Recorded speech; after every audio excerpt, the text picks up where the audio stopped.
ان کی تمام تر تنظیمی اور سیاسی سرگرمیوں کا مرکز ہے اور اراکین اسمبلی کو ایک میسج ہے. دیکھیں جب اراکین اسمبلی کو میسج آتا ہے کہ ان کی پنجاب کے چیف منسٹر سے ملاقات ہے تو زیادہ تر کامران خان صاحب یہ ملاقاتیں حمزہ شہباز شریف ہی کرتے ہیں اور حمزہ شہباز شریف کا آرڈر پنجاب گورنمنٹ کا آرڈر ہی سمجھا جاتا ہے. مطلب یہ ہے کہ حمزہ شہباز شریف صاحب کا جو اثر ہے، جو ان کا انفلوئنس ہے، وہ صرف پنجاب کی مسلم لیگ نون کی سیاست تک نہیں ہے، پنجاب کے امور مملکت، امور حکومت تک بھی وہ اثر جو ہے وہ پھیلا ہوا ہے. جیسے کہ آپ نے فرمایا کہ ان کا حکم جو ہے حکومت پنجاب کا حکم سمجھا جاتا ہے. جی میں نے بالکل یہی کہا کہ وزیر اعلیٰ پنجاب شہباز شریف کے صاحبزادے کی حیثیت سے وہ ان کے معتمد خاص بھی ہیں، وہ رکن اسمبلی بھی ہیں، وہ بلکہ 2 دفعہ رکن اسمبلی منتخب ہوئے ہیں اور پنجاب کی بیوروکریسی کے لیے بھی ایک میسج ہوتا ہے، ان کا آرڈر جو ہے اس آرڈر پہ عمل درآمد ہوتا ہے. یہ بتائیے گا کہ حمزہ شہباز جو ہے مستقبل میں یہ صرف وزیر اعلیٰ پنجاب جناب شہباز شریف کے ولی عہد ہیں اور ان کے شوز میں جائیں گے، یا آپ سمجھتے ہیں کہ پوری مسلم لیگ نون میں ان کا اثر پنجاب سے زیادہ پوری مسلم لیگ نون کی جو مستقبل کی سیاست ہے اس میں بھی ہے ان کا رول؟ دیکھیں کامران صاحب، جو میں سمجھتا ہوں، چونکہ میں پاکستان مسلم لیگ نون کو تقریباً 15-20 سال سے کور کرتا آیا ہوں، کہ پنجاب کی سطح پر حمزہ شہباز شریف کا ایک اثر اور رسوخ ضرور موجود ہے، تنظیمی معاملات پر بھی، سیاسی معاملات پر بھی، اور خاص طور پہ اراکین اسمبلی کے جو کام ہوتے ہیں اس پہ بھی ان کا ایک اپنا اثر ہوتا ہے اور بیوروکریسی کو میسج انہی کی طرف سے جاتا ہے اور یہی مختلف اضلاع کے اندر جو اراکین اسمبلی کی شکایات ہیں اس کو دور کرنے میں بھی ان کا بڑا اہم رول ہے. بہت بہت شکریہ جناب سلمان غنی ہمارے ساتھ تھے. لیتے ہیں کمرشل بریک، جس کے بعد ذکر کریں گے کل خاص طور پہ سارا دن ذکر رہا آرمی پبلک اسکول سے منسلک دہشت گردی، اور اس دوران لامحالہ ذکر آیا تحریک طالبان پاکستان کا، جس کا ڈنکا بولتا تھا اب سے 2 سال قبل، لیکن حالیہ سالوں میں خاص طور پہ 1-2 سال سے اس کا نام سننے کو نہیں آتا اور اس کی آواز سننے کو نہیں آتی. کیا تحریک طالبان پاکستان غائب ہو گئی ہے، غیر فعال ہو گئی ہے، یا اب بھی کہیں فعال ہے، ہم دیکھ اور سن نہیں پا رہے؟ اس کا سراغ لگائیں گے کمرشل بریک کے بعد.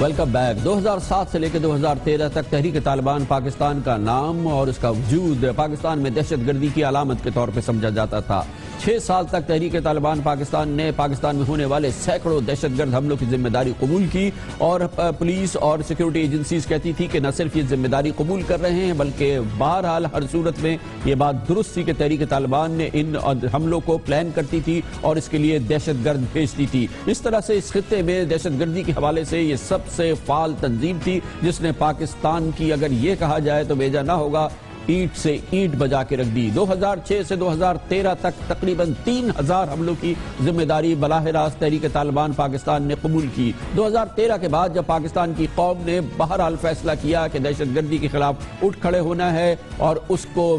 ہر صورت میں اس کا مقابلہ کرنا ہے، جنگ کرنی ہے، chief of army staff general Raheel Sharif نے نہ صرف اس کے لیے سخت عزم کا اظہار کیا بلکہ اس کے لیے عملی اقدامات کا اعلان کیا. حکومت ان کے ساتھ مل کے، حکومت نے، عسکری اداروں نے اور پاکستان کے عوام نے دہشت گردی کے خلاف جب جنگ کا آغاز کیا، تحریک طالبان کا وجود زائل ہوتا نظر آیا اور اب پچھلے کئی مہینوں سے، کئی سالوں سے تحریک طالبان کا نام عام پاکستانی سنتے نہیں ہیں. دوسری جانب میڈیا بھی اب تحریک طالبان کا نام یا اس کے رہنماؤں کا یا ان کے ذمہ داریوں کا ذکر نہیں کرتا ہے، اور ایک بار پھر ایسا لگتا ہے جیسے کہ شاید تحریک طالبان تھی ہی نہیں. لیکن دیکھنے میں یہ آیا ہے کہ پاکستان کے تمام بڑے ایسے حملوں میں، دہشت گرد حملوں میں جس میں عسکری اداروں کو نشانہ بنایا گیا ہے، پاکستان کے حساس عسکری اثاثوں کو نشانہ بنایا گیا ہے، ان اثاثوں کو نشانہ بنایا گیا ہے جو صرف اور صرف پاکستان کے دشمنوں کے لیے امپورٹنٹ تھے. یہ بات کھل کے سامنے آئی کہ تحریک طالبان دراصل پاکستان کی دشمن ملکوں کے ہاتھ میں کھیل رہی ہے اور پاکستان کے دشمن ملک کے ہاتھوں میں تحریک طالبان کے تانے بانے ہیں۔ کیا وہ تحریک طالبان جو سن 2006 سے 2013 تک پاکستان کی تباہی کی روزانہ ایک داستان یا ایک سے زیادہ داستان سناتی تھی زائل ہو گئی ہے یا اب بھی موجود ہے؟ اس کے لیے ہم تفصیلی بات کریں گے۔ اس کے لیے ہمیں جوائن کیا ہے پاکستان کے ممتاز باخبر صحافی اور پشاور میں اخبار ڈان کے بیورو چیف جناب اسماعیل خان نے۔ بہت بہت شکریہ خان صاحب۔ یہ بتائیے گا کہ کہاں ہے اس وقت ٹی ٹی پی اور کس فارم میں موجود ہے، کہاں موجود ہے بھی یا نہیں ہے؟ دیکھیں، ایک تو یہ کہ تحریک طالبان پاکستان جو جس شکل میں موجود تھا ساؤتھ وزیرستان میں، اس کے بعد نارتھ میں، تو جب ضرب عضب آپریشن شروع ہوا تو اس کے بعد سے ٹی ٹی پی جس فارم میں تھی اس فارم میں اب نہیں رہی۔ ان کے امیر ابھی بھی ملا فضل اللہ ہیں، لیکن اس کے بعد سے ایک ڈیولپمنٹ یہ ہوئی کہ تحریک طالبان پاکستان جو مومند چیپٹر کے اس وقت کے امیر تھے، انہوں نے پھر اپنی ایک جماعت الاحرار کے نام سے اپنی الگ تنظیم قائم کی اور ایک اپنا گروپ قائم کیا، جس میں سے کچھ اور کمانڈرز بھی ان کے ساتھ مل گئے اور فضل اللہ الگ سے ہو گئے۔ اور پھر یہ کہ مختلف جگہوں پہ اب افغانستان میں وہ آپریٹ کر رہے ہیں۔ ننگرہار میں کچھ گروپ ادھر وہاں پہ بیٹھے ہوئے ہیں، کچھ کنڑ میں بیٹھے ہوئے ہیں، ادھر سے آپریٹ کر رہے ہیں، خوست میں بیٹھے ہوئے ہیں، ادھر سے آپریٹ کر رہے ہیں، پکتیا پکتیکا میں۔ تو افغانستان کے 4-5 صوبے ہیں جہاں پہ یہ ڈیفرنٹ گروپس کے شکل میں وہاں پہ بیٹھے ہوئے ہیں، وہاں سے کراس بارڈر اٹیکس بھی کر رہے ہیں، وہاں سے جو ایکٹیویٹیز کر پا رہے ہیں وہ پلان بھی کر رہے ہیں، ادھر سے ہی سارا کچھ ماسٹر مائنڈ ہو کے ایگزیکیوٹ بھی ہو رہا ہے۔ تو وہ جو ایک یونیفائڈ قسم کا جو ایک سٹرکچر تھا تحریک طالبان پاکستان کا، وہ اس شکل میں تو اب نہیں رہا۔ بہت سارے کمانڈرز اور ان کے جو لیڈرز ہیں they are sitting across the border اور وہاں سے اپنی ایکٹیویٹیز آرگنائز کر رہے ہیں۔ اچھا، یہ بتائیے گا کہ یہ جو خبریں آئی ہے کہ تحریک طالبان کا بڑا دھڑا اور کا کافی مرکزی دھڑا جو ہے وہ دراصل داعش کے ساتھ مل گیا ہے، اور یہ بین الاقوامی جو اس وقت پوری ایکٹیویٹی ہے داعش کے حوالے سے اس کا حصہ بن گیا ہے، کیا اس کا کوئی ٹھوس ثبوت موجود ہے یا اس کی تصدیق موجود ہے؟ دیکھیں، ایک تو یہ کہ کچھ جو ہے ان کے بڑے چیدہ جو کمانڈرز تھے وہ چلے گئے داعش میں شامل ہو گئے، کچھ جو ہیں ابھی بھی فرنجز پہ بیٹھے ہوئے ہیں، چونکہ ان کے فارمر کولیگز ہیں جو کہ اب دوسرے گروپس میں، تو یہ نہیں کہ ان کے بیچ میں کوئی تعلقات خراب ہیں۔ آئیڈیالوجیکلی نظریاتی طور پر ان کی کافی چیزیں جو ہے وہ مشترکہ ہیں، مماثلت ہیں، اس میں ان میں کراس اوورز ہوتی ہیں، ایک دوسرے کو لاجسٹکلی بھی سپورٹ کرتے ہیں، آئیڈیالوجیکلی تو ان کی بیس تو ان کا ہے ہی ہے، تو کراس اوورز بھی ہے، لاجسٹک سپورٹ بھی ہے، کوآرڈینیشن بھی ہوتی ہے۔ تو تنظیمی لحاظ سے دو الگ تنظیمیں ضرور ہیں، لیکن یہ کہ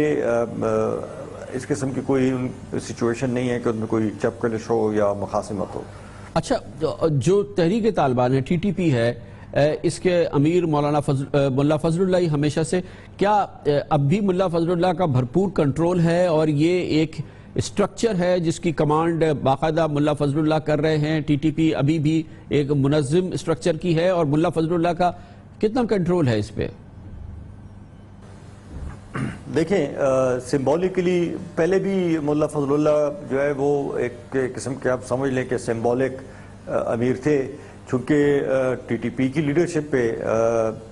مسئلہ ہو گیا تھا، تو ایک نیوٹرل فیکٹر کے طور پر وہ ان کو لے تو ضرور آ گئے تھے، لیکن فضل اللہ صاحب جو ہیں وہ جب سے سوات سے گئے تھے اس کے بعد سے ان کا اتنا کنٹرول نہیں رہتا، کیونکہ ان کے پاس اتنے ریسورسز بھی نہیں تھے، اتنے فائٹرز بھی نہیں تھے۔ تو ایک تو یہ بہت بڑا ایک فیکٹر تھا ان کا کہ وہ نہیں کر پائے۔ دوسرا جو ہے جو ان کے گروپس ہیں وہ ان کو اپنا امیر تو مانتے ہیں، اطاعت بھی کرتے ہیں، لیکن اس کے کافی سارے کمانڈرز جو ہے وہ چھوڑ کے چلے گئے ہیں، کچھ تو چلے گئے ہیں وہ داعش میں، اور کچھ جو ہے وہ دوسرا جو جماعت الاحرار نام کی تنظیم بن گئی اس میں چلے گئے۔ تو لے دے کے ان کا جو ابھی سب سے امپورٹنٹ کمانڈر ہے یہی ہے جو کہ ننگرہار میں ہے،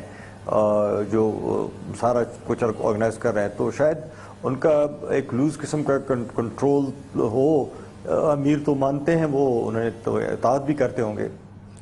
بہت بہت شکریہ. وہ تحریک طالبان جو کہ پاکستان میں دہشت کی گردی کی علامت ہوا کرتی تھی، وہ فی الحال غائب ہو گئی ہے. اس طرح سے اس کا وجود بھی نہیں رہا ہے، اور یہ ان ثمرات میں سے ایک ثمر ہے جو آپریشن ضرب عضب کی صورت میں سامنے آیا ہے، جس میں پاکستان کی فوج نے فیصلہ کن کارروائی کی. تحریک طالبان کے سب سے بڑے گڑھ شمالی وزیرستان میں اور اس کے مختلف حصوں میں تحریک طالبان کے جتنے گڑھ تھے ان کو تباہ کیا. اسی طرح سے دوسرے قبائلی علاقوں میں، جس کے بعد یہ پوری تحریک طالبان اب افغانستان کے مختلف حصوں میں موو ہو گئی ہے، جہاں پر پاکستان دشمن قوتیں اس کی سرپرستی کر رہی ہیں. لیتے ہیں کمرشل بریک اور اس کے بعد ذکر کریں گے. سندھ میں رینجرز ایک بڑا نام ہے. سندھ میں رینجرز کے بغیر امن و امان کا ایسا لگتا ہے تصور ہی نہیں ہے، اور رینجرز ہر امور پہ سندھ میں اب سے کچھ عرصے پہلے تک یقینی طور پہ وہ تمام ایسے ایشوز پہ، چاہے وہ سیکیورٹی ایشوز ہوں، چاہے وہ دوسرے ایشوز ہوں جو کہ نیم سیاسی ایشوز بھی کہتے ہیں، رینجرز کا ایک بہت اہم کردار ہوتا ہے. پنجاب میں صورتحال بالکل برعکس ہے. پنجاب میں پنجاب رینجرز ہے، مگر پنجاب کی حکومت نے انہیں سیکیورٹی ڈیوٹیز پہ لگایا ہے، ایسے مقامات پر جن کی سیکیورٹی حساسیت ہے. اس میں سے بھی کچھ جگہوں سے اب پنجاب رینجرز کو واپس بلا لیا ہے. پنجاب میں پنجاب رینجرز کا کردار، اس پر آپ کو بتائیں گے چھوٹے سے کمرشل بریک کے بعد.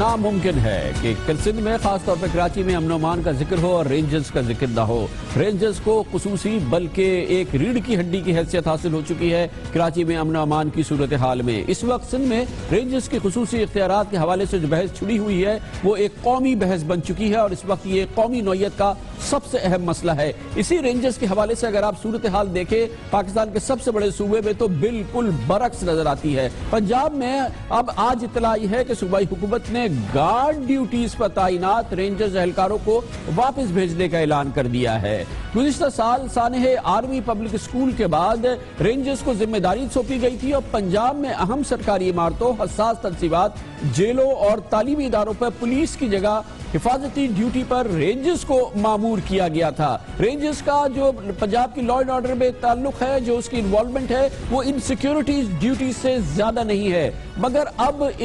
تازہ ترین اطلاع یہ ہے کہ اب جن اہم مقامات پر رینجرز کی جگہ پولیس ڈیوٹی سنبھالے گی، اور ان میں پنجاب کی 3 جیلیں، لاہور، شاہی قلعہ، جی ٹی اسٹیڈیم اور پنجاب کو باقی صوبوں سے ملانے والے 5 پل شامل ہیں. یعنی کہ رینجرز کو اب ان سیکیورٹی ڈیوٹیز سے بھی حکومت پنجاب نے ہٹا لیا ہے. رینجرز کو پنجاب کے اہم بیراجز اور نہری نظام کی حفاظت سے بھی ہٹا دیا گیا ہے، اور وہاں پر اب پرائیویٹ سیکیورٹی گارڈز کی خدمات حاصل کی ہیں حکومت پنجاب نے. اس ذرائع کے مطابق پنجاب پولیس کے چند سینئر افسران نے رینجرز کی واپسی پر تحفظات کا اظہار کیا ہے. تاہم پنجاب کے محکمہ داخلہ نے ان اعتراضات کو مسترد کرتے ہوئے فوری طور پر فیصلہ کیا ہے کہ رینجرز کو ان سیکیورٹی ڈیوٹیز سے فارغ کر دیا جائے. اور جہاں پر رینجرز کو ان سیکیورٹی ڈیوٹیز سے فارغ کیا گیا ہے، مثال کے طور پر پنجاب کی جیلوں وغیرہ سے، وہاں پر اب پنجاب پولیس کو بھیج دیا گیا ہے. اور ایسے اہم مقامات پر جہاں پر رینجرز تھی، جہاں پنجاب پولیس نہیں جا سکتی، وہاں پہ پرائیویٹ سیکیورٹی گارڈز ہائر کر دیے گئے ہیں، اور رینجرز کو ان مختصر ذمہ داریوں سے بھی سبکدوش کر دیا ہے حکومت پنجاب نے. حکومت پنجاب کہتی ہے کہ اس کی پولیس اتنی مضبوط ہے، اتنی اہل ہے کہ پنجاب میں امن و امان کی تمام صورتحال تنہا اٹھا سکے، اور اسے کسی کی مدد کی ضرورت نہیں ہے. پنجاب حکومت کے رینجرز کے حوالے سے تازہ ترین اقدامات، اس پر ہم بات کریں گے، اور اس کے لیے ہمیں لاہور سے جوائن کیا ہے دنیا نیوز کے نمائندے خصوصی نصیر واگا نے. بہت بہت شکریہ نصیر صاحب. یہ بتائیے گا کہ کیا حکومت پنجاب کا فیصلہ ہے یہ رینجرز کے حوالے سے جو سیکیورٹی ڈیوٹیز تھی اس سے بھی فارغ کر دیا ہے، تو رینجرز کے کردار کے بارے میں حکومت پنجاب کے ذہن میں کچھ ہے؟ دیکھیے، انٹرنل سیکیورٹی آپریٹرز کے تحت رینجرز کو فوری طور پر پنجاب بھر کی جیلوں سے ہٹا لیا گیا ہے، اور مکمل طور پر 1 یا 2 روز کے اندر اس فیصلے پر عمل درآمد ہو جائے گا. اس وقت جو ہائی سیکیورٹی بیرکس کی جیلیں ہیں، جن میں ملتان، لاہور، فیصل آباد اور خاص طور پر راولپنڈی کی اڈیالہ جیل شامل ہے، وہاں پر چند رینجرز کے جو لوگ ہیں وہ موجود ہیں، لیکن ایک دو روز کے اندر اندر ان سب کو وہاں سے ہٹایا جا رہا ہے اور یہاں پر پنجاب پولیس کی ایلیٹ فورس کو یہ ذمہ داریاں دی جا رہی ہیں، جس کے بعد پنجاب حکومت کے ذمہ دار ذرائع نے ہمیں بتایا ہے کہ ہم نے رینجرز کو ری لوکیٹ کرنے کا فیصلہ کیا ہے، ان کو کوئی اور اہم مشن سونپا جا رہا ہے، کوئی اور بڑی ذمہ داری یہاں دی جا رہی ہے۔ جی بہت بہت شکریہ۔ جب ذمہ داری دی جائے گی تو دی جائے گی، فی الحال جو ذمہ داری تھی اس سے بھی سبکدوش کیا ہے حکومت پنجاب نے رینجرز کو۔ حکومت پنجاب کا مسلسل اصرار یہ ہے کہ اس پنجاب میں پولیس نے نہ صرف یہ کہ امن و امان قائم رکھا ہے بلکہ دہشت گردوں کے خلاف، جرائم پیشہ کے خلاف بھی اس کی فیصلہ کن کارروائی کے نتیجے میں پنجاب میں امن و امان کی صورتحال کہیں بہتر ہے، اس لیے اسے رینجرز کی یا کسی بھی وفاقی ادارے کی اور وفاقی پیراملٹری فورس کی ضرورت نہیں ہے۔ اب ہم لیں گے کمرشل بریک، اس دوران آپ نیوز ہیڈ لائنز بھی دیکھیں گے اور نیوز ہیڈ لائنز کے بعد آج کی ہماری شہ سرخی اور بہت اہم دوسری خبریں، نیوز ہیڈ لائنز اور چھوٹے سے کمرشل بریک کے بعد۔